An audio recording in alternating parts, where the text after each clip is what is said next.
Well, well, well. Reggie Bush got his Heisman back yesterday, and as expected, everyone ran to the corners and everyone started to shout the same talking points they've shouted about this thing for like a decade and a half. I supported this, and by this I mean him getting his trophy back, and I'm normally a stickler for the rules, so sounds kind of, dare I say, hypocritical a little bit. It's not. I've been pretty consistent on this thing, but as of late, there was even more reason to support this. So remember a couple of months ago, we did a show. Someone had asked about this, I think, and we took a viewer question, and I did a segment on the show about this, and I said he ought to get his Heisman back, and I kind of, hinted about why I thought that would be. Well, then Johnny Manziel spoke up.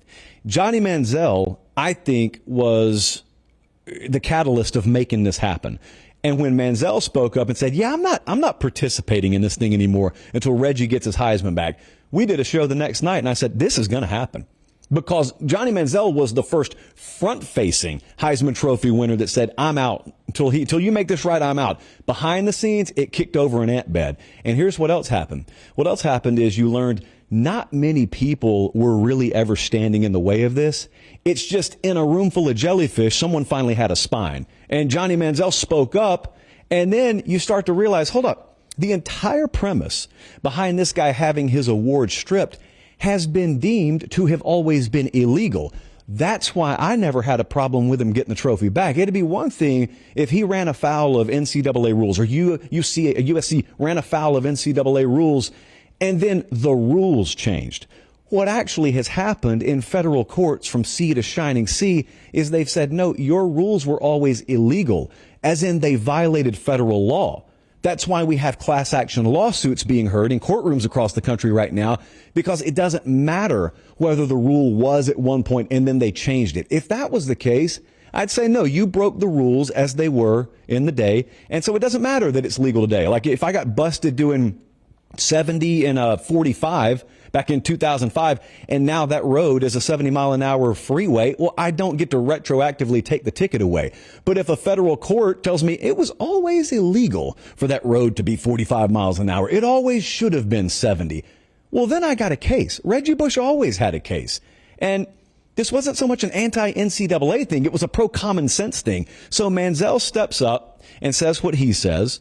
And then, I understand the logic behind people who think that this is messed up, because in your mind, you see it for what it was on the surface. You see a guy broke rules and he was punished.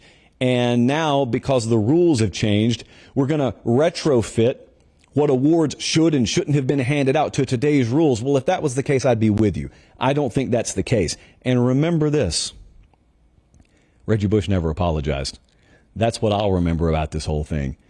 The Heisman Trust welcomes him back. They have an entire PR blitz yesterday, not 2 weeks after they wished O.J. Simpson and his family the best on the official social media accounts, and I'll just let you think whatever you want about that. The Heisman Trust says, how do we clean this egg off our face?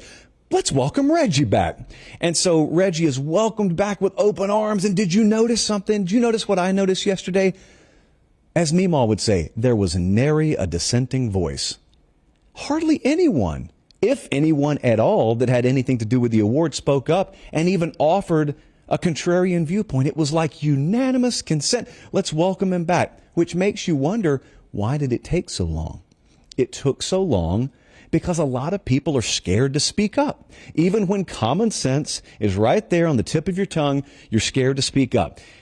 You can think what you want about Johnny Manziel. I'm telling you, the attitude that dude has should be a lot more prevalent in the college football space, because there are a lot of common sense things in the college football space and in greater society, but I live in this bubble, that should be done or should have been done a long time ago that aren't done. And you look around and you say, what's stopping it? Powerful people speaking up, basically taking a stand is what's stopping it. That's it. And that's all.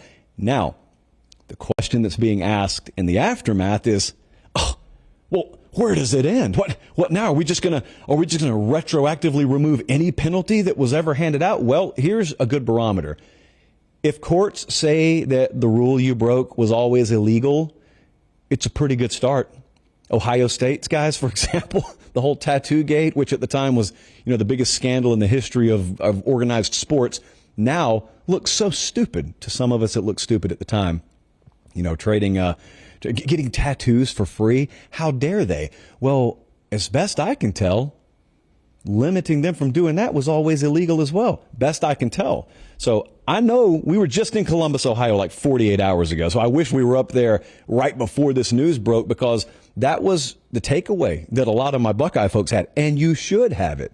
And there are other places across the country where you've had guys popped, you've had banners taken down from your ceilings, you've had awards removed from the facades of your stadiums. And in retrospect, it's been because guys broke rules that were illegal, which begs the question, if it was illegal, was it ever a rule? It's not for me to decide, I guess.